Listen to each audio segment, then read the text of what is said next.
Getanyo akan gerakkan kekuatan bangsa tu bak tanggal 26 boleh akan terpertanyakan persoalannya pada Malik Momces dan Muzakir Manapces. Bang Din, ini desas-desus tanggal 26 Maret katanya bakal ada gerakan yang dipimpin juga oleh salah satu mantan kombatan. Nama Bang Din disebut-sebut. Memang Bang Din ikut dalam gerakan itu? Kalau tentang orang itu gerakan tanggal 26 saya kurang tahu itu. Bang Din setuju dengan gerakan itu? Kalau bagi saya enggak. Waktu bersama Bang Din, Syeki itu sebagai apa? Syeki itu dia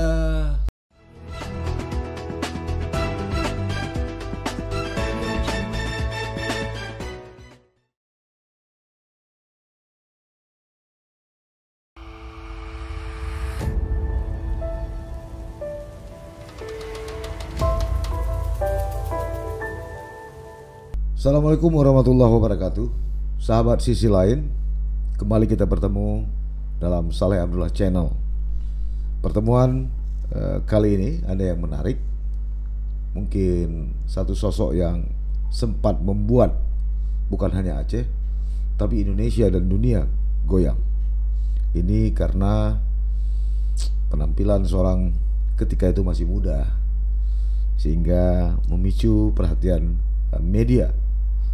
Namanya adalah Ismail Nurdin, atau pernah dikenal dengan sosok Din Minimi. Saya kira sosok Din Minimi ini sosok yang sangat spektakuler ya ketika itu, dengan menenteng senjata melakukan perlawanan terhadap pemerintah Indonesia. Tapi itu cerita dulu. Din Minimi hari ini tentu sudah berbeda. Ayah 3 anak ini sudah mulai kembali ke hutan, tapi tidak untuk memberontak, tapi kembali bertani dan berkebun bersama rekan-rekannya. Seperti apa kiprah Din Minimi ini? Kita langsung saja bertemu dengan beliau. Assalamualaikum Bang Din. Waalaikumsalam warahmatullahi wabarakatuh. Sudah lama tidak ketemu Bang Din? Ya. Ya. Apa aktivitas Bang Din sekarang? Kalau aktivitas saya sekarang berkebun. Berkebun. Kebun apa aja? Ya, di dalam kebun itu durian, langsat. Tanam, ya. Udah berapa usia tanaman itu? Yang saya tanam baru, karena ya? bekas saya beli. Jadi berarti saya belum bisa ke kebun untuk makan durian ya? Udah tahun depan insya Allah bisa. Tahun depan insya Allah ya. Durian apa itu? Musing? Apa? Biasa aja. Durian ya. Langsat juga begitu ya. Yeah. Bang Din, selain aktivitas sekarang, masyarakat Aceh atau masyarakat Indonesia ingin juga tahu sedikit tentang masa lalu itu. Yeah. Apa yang mendasari Bang Din ketika itu sehingga angkat kembali senjata itu? Kalau masalah dulu yang saya perjuangkan dulu, sangat kecewa saya. Kecewa. Kenapa kecewa? Karena kecewanya di dalam perintah dulu sama yang sekarang jauh beda. Jauh beda ya. Jauh beda. Kalau dulu dibilang Aceh Merdeka, kalau sekarang bukan Aceh Merdeka. Jadi Aceh asing-asing. Aceh asing-asing. Lalu atas inisiatif siapa ketika itu Bang Din turun lah, boleh kita katakan? Ya, inisiatif saya turun itu dari Komemon Yuha dari Selandia, lembaga Intimasyari. Jadi dia pernah komunikasi sama saya sebelum saya turun. Yeah. Begitu saya menyalin hubungan sama Yuha ini, dia mendekati sama pada Bapak Tioso, kepala BIN di pemerintah. Ketika itu. Ya. Habis itu negosiasi orang itu ngajak ketemu lah sama saya di dalam gunung. Bisa saya bilang saya ketemu. Tapi ada perjanjian saya ketemu sama beliau tuh. Ada konsepnya. Yang pertama saya minta saya jangan ditahan. Habis itu yang anggota saya yang udah ditangkap jangan ditahan lagi, dilepas. Kedua saya minta hak anak yatim, fakir miskin, komatan GAM semua pemerintah Aceh. Untuk apa itu diminta? Diminta itu diberi bantuan. Memberi bantuan, entah melayaknya rumah, entah melayakkan lahan, entah apa aja lah yang penting untuk rakyat Aceh mensejahterakan. Iya. Ada 2 yang sudah terrealisasi. Artinya Bang Din tidak ditahan, pengikut Bang Din tidak ditahan. Tapi soal rumah gimana? Udah diberikan? Belum juga. Saat ini belum dikasih. Oke. Kan Bang Din dengan tidak terwujudnya rumah atau itu tidak kecewa sekarang? Kalau bagi saya sangat kecewa. Tapi saya menunggu waktunya itu. Karena bagi saya waktu itu masih panjang. Utama kali saya menjagakan diri dulu. Karena perjuangan ini bukanlah perjuangan untuk kemauan kita sendiri. Untuk berakhirnya ada masa depan. Maka saya diam dulu. Saya tengok pemerintah daerah macam mana reaksinya, macam mana program orang ini. Karena pemerintah daerah sekarang dulu yang saya lawan Mualim sama Dr. Denny. Kalau sekarang Irwandi sama Nova. Irwandi udah ketangkap. Dia udahlah. Sekarang tinggal Nova. Nova pun belum pernah dipanggil saya. Belum pernah ada bantuan. Belum. Dia pun melihat saya belum. Tapi dia kompanyo saya selalu kunjung dia kemana-mana. Itu karena Nova atau karena Bang Wandi? Sama ya. Nggak ada perbedaan wakil sama ketua sama. Enggak, waktu itu Bang Din datangi kampanye mereka itu karena sosok Irwandi atau ke sosok Nova? Enggak, karena Irwandi ini dia sangat, waktu saya di gunung dia pernah dia mengungkapkan di media masa dulu, Din minimi angkat senjata, saya angkat bicara. Disitulah begitu saya udah dapat komitmen sama Yuha, sama kepala BIN di Indonesia, kepada Pak Tioso yang saya hormati. Beliau itu mengunjungi saya ke lapangan, ngajaklah turun. Dalam mengajaknya turun, buatlah kontribusi kami di dalam satu gubuk. Saya minta lah, saya jangan ditahan, anggota saya yang udah ditahan dilepas.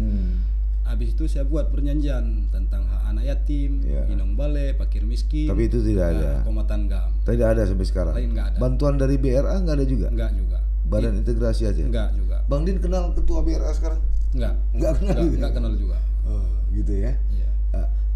Kayaknya Bang Din juga punya kesan tersendiri dengan Irwandi ya. Kabarnya dulu Irwandi serahkan sepeda motor tuh Bang Din ya. Siap, benar memang dia. Ya? Karena beliau tuh mulai udah pertamanya dulu pernah mendekati sama kita, belum pernah menjauh lah. Kedekatan kesaudaraan masih ada. Maka walaupun saya turun dari gunung, dia datang mengunjung, mau ngasih kereta untuk saya. Sampai saat ini walaupun beliau itu udah ditahan, saya belum sempat mengunjung beliau itulah karena jauh ke Sukamiskin ya. Tapi selalu teringat ya. Nah sekarang Irwandi sudah tidak lagi memimpin Aceh di bawah Nova Iriansyah. Menurut Bang Din, situasi Aceh sekarang seperti apa sih? Hancur apanya? Hancurnya dalam sistem program dulu yang dalam debat itu nggak ada berjalan. Nggak ada. Itulah yang sangat sayang rakyat Aceh. Tapi katanya Gubernur Nova Iriansyah sangat peduli kepada rakyat kecil. Buktinya saya nggak dipanggil. Tidak dia dulu kemenangan dia termasuk saya 23 kabupaten 5 wali kota, saya kemana kompanyo saya ikut. Pernah naik ke Gempang, di Birun, ke mana-mana lah, ke Aceh Jaya, sampai ke Sebu Salam, ke Kota Cane. Waktu itu Bang Din timnya Irwandi Nova ya? Bukan tim, saya istilahnya kemana beliau tuh mau kompanyo saya tetap ikut. Kalau kawal dia duluan, saya duluan. Untuk antisipasi anarkis. Anarkis ya, kalau ada perbuatan-perbuatan tertentu ya. Nah sebaliknya dengan petinggi-petinggi KPA atau PA, ada komunikasi? Sama saya nggak ada. Misalnya dengan Wali Nanggro, dengan Mualim nggak juga ya, dengan Abu Raja nggak juga ya. Jadi berarti Bang Din sekarang bagaimana sehari-hari dengan siapa Bang Din selain bertani dan berkebun? Ya saya sama itu yang bisa saya lakukan daripada saya buat anarkis. Lebih baik menjagakan diri. Berapa lahan yang Bang Din punya itu lahannya di mana? Di Aceh Timur atau di Pidi ya? Pidi. Ada berapa lahan? Sekitar 2 hektar lah. 2 hektar lah. Berarti 2 hektar ini bukan jatah pemberian dari pemerintah. Bukan, saya sendiri. Dalam MOU disebut setiap mantan kombatan mendapat 2 hektar. Tapi ini bukan jatah dari itu saya mau mempunyakan sendiri. Berusaha sendiri. Ya. Bang Din anaknya 3 ya? 3. Yang tertua laki-laki? Yang tertua laki-laki Rizky Maulana namanya. Rizky Maulana yang sekarang masuk jadi tentara. Siap. Di Kodam Iskandar Muda. Masih dalam pendidikan di Tiro dia. Di Tiro. Artinya penerimaan sersan ya, bukan tamtama. Siap. Nah ini kan menarik, Bang Din pernah berotak, kemudian damai, tapi tiba-tiba anak dimasukin tentara. Kenapa? Itulah yang satu keberuntungan perhasilan saya menuntut keadilan itu terhadap pemerintah daerah saya, pemerintah pusat. Sebenarnya untuk memfasilitas saya, menjaminkan saya, anak saya bisa menjadi anggota tentara. Iya, kenapa milih tentara, nggak milih polisi aja? Tentara kan itu yang keinginan dia. Keinginan dia. Kalau tentara kan nggak ada duit. Itu keinginan dia. Di pasukan gitu kan, asik dikirim operasi. Tapi kalau polisi kan nyaris, ya lumayan lah, gitu kan? Nggak juga. Itu dari keniatan hati nurani dia. Niat aja. Jadi bukan Bang Din yang ingin dia masuk tentara, tapi niat dia sendiri. Niat dia sendiri melalui ensen. Masih dulu Pak Daniel Dandim. Beliau tuh pernah mengunjung ke rumah sampai saya diujuk turun. Itulah satu peruntungan saya naik ke gunung, anak saya menjadi warga pemerintah daerah. Ini anak yang pertama, anak yang kedua laki-laki? Anak kedua masih cewek. Oh, perempuan. Udah kelas 2 SMP. Kelas 2 SMP. Ada rencana masuk Poluan atau Kowat? Itu kemauan dia Kowat. Ya. Tapi insya Allah saya mendukungkan juga. Seperti generasi saya biar meningkat. Yang ketiga? Yang ketiga masih kelas 3 SD. Ada namanya Amiranda. Oh, perempuan juga. Perempuan juga.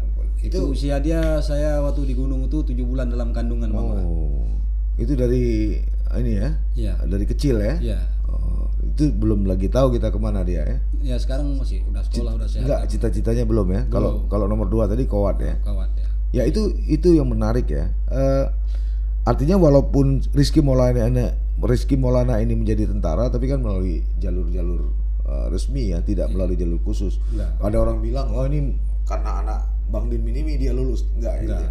Dia ikut tes seperti yang lainnya. Karena dia sehat. Karena sebelum dia keinginan dia masuk udah saya didik. Saya bawa lari, saya cek kesehatan dia, fisik dia, mental dia. Ada dia jadi nembak nggak? Enggak, mana pernah yang nembak, dia belum tahu. Maksudnya dia jadi nembak dulu kan, nanti dia udah main enggak ya.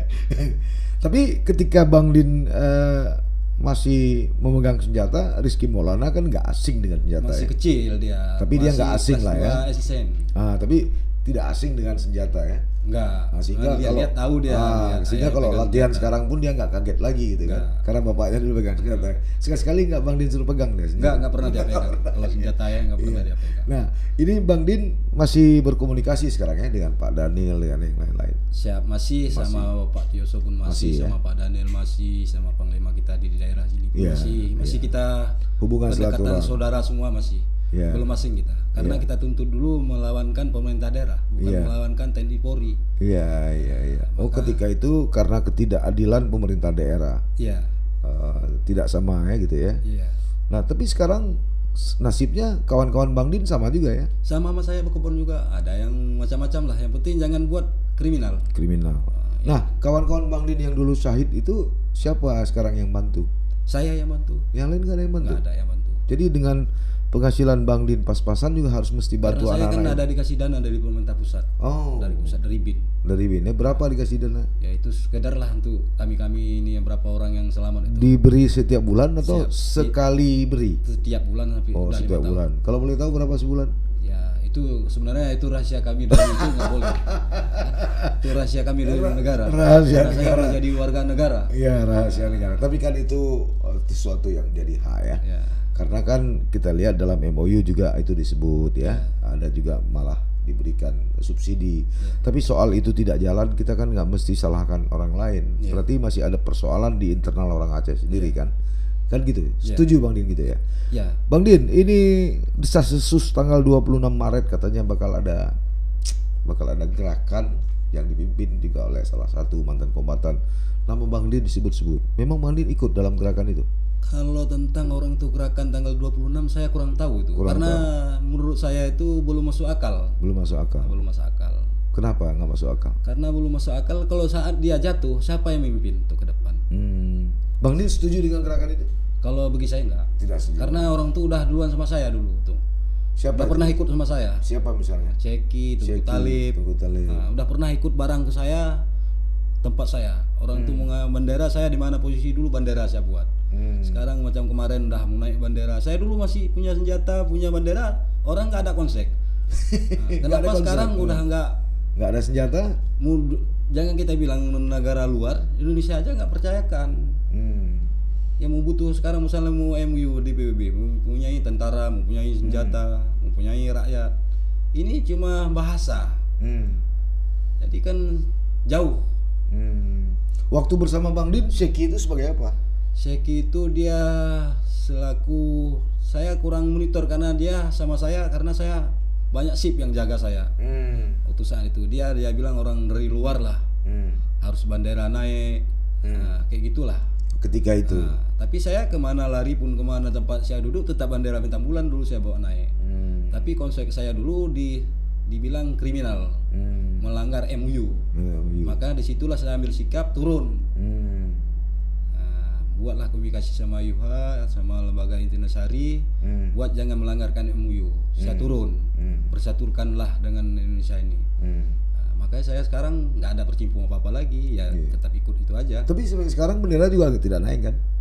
Kalau saya bendera merah putih sekarang. Iya.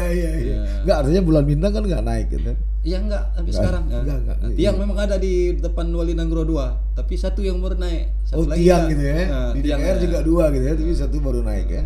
Apa sangat begitu sulit dan parahnya Aceh hari ini, Bang Din? Karena bukan orang yang salah kita sendiri. Salah kita sendiri. Di mananya kita salah? Salah kita sendiri ini kan sebenarnya MUU itu udah dikasih kita perdamaian keumatan menjadikan rakyat, dikasih satu lembaga menjadikan wadah kita BRA. Jadi dalam BRA itulah berbentukkan wadah untuk perkumpulan, bahpun syuhada, bahpun fakir miskin, bahpun yang udah korban. Sebenarnya saat ini yang orang keumatan GAM ini, ya Kompang 5 ini wajib dicari dulu yang hilang. Contoh macam ayah saya lah kita bilang, 2003 hilang. Ayah saya perjuangkan dulu setanpa senjata dari luar. Dia mengambil dari aparat, menjadikan ke camp. Hilang dia sampai sekarang orang petinggi ini tanpa mengetahuan di mana jejak ayah saya. Jadi Bapak Bang Din almarhum tidak tahu di mana. Tidak tahu kemana. Nama Din Minimi ini karena saya pegang Minimi dulu. Ayah saya mengambil Minimi sama aparat dulu, S1 satu pucuk, Minimi satu pucuk. Dalam kontak senjata? Bukan, dia pulang cewek, pulang cewek aparat itu. Lalu disergap? Enggak, dibacok sama ayah saya. Oh, dibacok. Karena dia melanggar hukum dengan Islam. Dia bercewek lah. Terus senjata ini diambil sama ayah saya. Satu dikembalikan ke camp, satu kembali dipegang ayah saya. Lalu Bang Din yang pegang? Saya yang pegang. Jadi dari Nurdin Ismail menjadi Din Minimi? Ya, karena itu yang saya pegang. Senjata Minimi ya? Ya. 2002 ayah saya mengambil senjata itu. Sekarang senjata-senjata itu di mana? Ya udah dipotong lah. Dikembalikan. Tapi dulu ada kan? Dulu ada. Waktu setelah dipotong ternyata Bang Din masih ada. Ya, itu kan saya yang berbuat. Kalau dari kekuatan dulu yang hak rakyat udah dikembalikan semua. Udah dikembalikan. Apa harapan Bang Din terhadap situasi dan kondisi Aceh hari ini? Kalau terhadap saya kondisi Aceh, kalau bisa kan sejahterakan rakyat. Itu yang sangat membutuhkan. Jangan kita kurangi lagi rakyat Aceh. Udah cukuplah konflik. Udah sekian tahun. Dari 99 sampai 2005. Berapa tahun itu? Gerakan GAM dulu pun bukan istilahnya membawakan senjata sendiri, dari masyarakat juga. Rumah pun dari masyarakat, bahpun nasi makan dari masyarakat, beli senjata dari masyarakat. Sekarang kita balik. Masyarakat dulu membantukan GAM, sekarang kita bantukan rakyat. Macam mana caranya? Itu yang saya sesal sampai saat ini. Tapi kan banyak juga para bupati, wali kota, malah gubernur, wakil gubernur mantan kombatan GAM. Kalau dalam perjuangan GAM itu udah halal darahnya kita minum. Karena dulu dia pernah memerintahkan ke rakyat Aceh jangan tabik merah putih. Sekarang orang itu yang nabikkan merah putih. Siapa yang salah tuh? Akhirnya Bang Din juga ikut nabik merah putih. Ya kalau saya memang orang anak buahnya. Anak buahnya. Wajib saya ikut. Gimana pimpinan gitu anak buah. Iya. Nah, kembali lagi ke Bang Din. Harapan Bang Din ini seperti apa? Apakah Aceh termasuk daerah termiskin, uang banyak tapi tidak dirasakan masyarakat, yang merasakan kabarnya oknum-oknum pejabat? Itulah yang perlu kita proseskan tuh kalau bisa. Itulah makanya saya berdiam dulu udah 5 tahun. Saya nunggu kondisi pekerjaan orang ini. Kalau dulu semua pejabat dibilang pengkhianat, kalau sekarang orang ini udah jadi penjabat, inilah akan kita balik untuk ke depan. Tapi kalau bisa kan nggak boleh konflik lagi ya? Ya kalau kita bilang nggak boleh, kadang masyarakat ini yang sangat hatinya akan belum hilang-hilang kesakitan. Tapi kan konflik 32 tahun ini kan membuat juga banyak orang menderita, Bang Din. Ya memang ya sangat menderita, karena masyarakat ini mulai dulu menderita. Tapi kalau udah 5-16 tahun udah damai, kalau bisa masyarakat ini kan jangan menderita. Di mananya yang salah sebenarnya? Kalau menurut saya yang bodoh ini, pemimpin yang salah. Pemimpin yang salah. Kenapa dulu dia mengharamkan contoh pemimpin yang udah jadi pegawai minta uang dari GAM dulu. Habis itu bendera jangan tabik 17 Agustus. Sekarang pemimpin GAM yang jadi menabikkan bendera merah putih. Siapa yang salah itu kalau dituntut rakyat? Rakyat mana tahu dia. Oke. Kembali ke tanggal 26 Maret ini. Berarti Bang Din tidak tahu menahu soal itu. Kalau ada orang yang membawa-bawa nama Bang Din, itu saya cegah. Berarti Kalau ada yang menjual nama, dalam aksi ini nanti akan didukung oleh Din Minimi, itu tidak benar. Tidak benar. Tetap saya cegah tuh. Kalau nama membawa nama saya, tetap saya panggil orang. Berarti Bang Din tidak ikut serta. Tidak. Bahwa Bang Din kenal sama Syeki itu soal teman gitu ya. Tapi dalam aksi yang katanya akan terjadi 26 ini, Bang Din tidak ada. Enggak saya libatkan. Saya bukan misi saya itu. Bisa bukan misi Bang. Misi saya mau tengok pemerintah daerah sekarang, pemerintah Aceh yang sebenar-benarnya macam mana mereaksikan rakyat Aceh, mensejahterakan rakyat Aceh. Nah, ini gubernur ya, misalnya dan bupati dari kombatan gang udah. Iya. Dari dosen udah. Iya. Dari pengusaha udah. Iya. Dari politisi udah, begini-begini aja. Ke depan kira-kira di 2024 itu siapa yang cocok jadi gubernur? Belum tahu juga saya. Apa kita taruh ulama aja? Belum tahu saya. Itu tergantung dari rakyat Aceh. Mana tahu nanti calling down, iya. Itu kan belum tahu kita rakyat siapa Aceh. Yang dipilih oleh rakyat Aceh. Tapi seperti kata Bang Din tadi, sesungguhnya rakyat Aceh sudah sangat menderita ya. Menderita ya. Seperti ayam mati di lumbung padi ya. Kita uang otsus banyak, DAU banyak, tapi kemiskinan juga meningkat. Ya. Waduh. Sayang, Pak. Sayang ya. Tapi kita berharap Bang Din juga bersabar. Makanya saya menghindarkan diri dari persoalan masalah. Saya duduk satu tempat. Lebih baik saya jaga diri di dalam kebun itu. Mana yang perintah saya, sholat, menjagakan jangan membuat kriminal, membuat nekis, jangan saya berbuat, menjagakan diri dulu. Karena pahlawan itu, menurut saya tengok, saya akan lawan ke depan nanti. Kalau orang ini cuma ngomong aja saya lihat. Tapi kalau saya nanti bertaruhan nyawa untuk ke depan. Masih banyak pengikut juga ya. Insya Allah. Kalau Allah masih mengizinkan, saya belum ada khawatir yang ketakutan. Itu pesan anak Bang Din yang di tentara itu apa? Ya, pesan anak saya jadi tentara ya jadi yang soleh, jangan membunuhkan orang, jangan memukulin orang, menjalani dengan aturan yang benar. Ketika dia sudah menjadi prajurit TNI, berarti pengabdiannya kepada kesatuannya gitu ya. Itu kan dari kemauan dia juga, dari kebaikan dia juga. Pandai dia melindungi rakyat. Dia kan TNI ini kan pertahanan rakyat. Dia harus bisa membentengi rakyat. Itulah pernah saya pesankan juga, kamu udah jadi satu orang TNI, bisa melindungi rakyat. Jangan kau buat yang enggak, jangan kau sentuhkan rakyat. Karena habis masa kamu jadi rakyat. Kalau pandai kamu menjagakan rakyat, selamat kamu. Itu yang pernah saya perintahkan. Bang Din nggak ada niat maju DPR atau maju bupati, nggak ada ya? Kenapa? Saya nggak berniat ke situ. Ini orang lain rame-rame itu. Biar aja orang jadi... Karena orang tuh nggak mengingatkan sumpah. Gitu. Baik Bang Din, waktulah yang memisahkan kita. Menarik sekali. Sahabat Sisi Lain, itulah perbincangan kami dengan Bang Din Minimi atau Nurdin Ismail. Tentu walaupun tidak begitu tuntas, tapi dari pembicaraan-pembicaraan yang kami uraikan satu persatu, saya kira Anda sudah bisa menangkap. Namanya boleh Din Minimi atau Nurdin Ismail, tapi masih ada semangat menjaga perdamaian, meningkatkan kesejahteraan rakyat. Persoalannya kemudian adalah bagaimana pemimpin negeri ini, pemimpin Aceh ini, para bupati dan wali kota di Aceh ini mampu mendengar hati nurani rakyat. Itu sebenarnya yang ingin disampaikan oleh Bang Din Minimi. Bang Din terkesan Aceh tidak mau seperti ayam mati di lumbung padi. Kita kaya tapi rakyatnya tetap miskin. Bukan begitu Bang Din? Ya betul. Itu sahabat Sisi Lain, sampai bertemu pada episode selanjutnya. Assalamualaikum warahmatullahi wabarakatuh. Waalaikumsalam. Jangan lupa like, komen, dan subscribe, serta aktifkan lonceng notifikasi.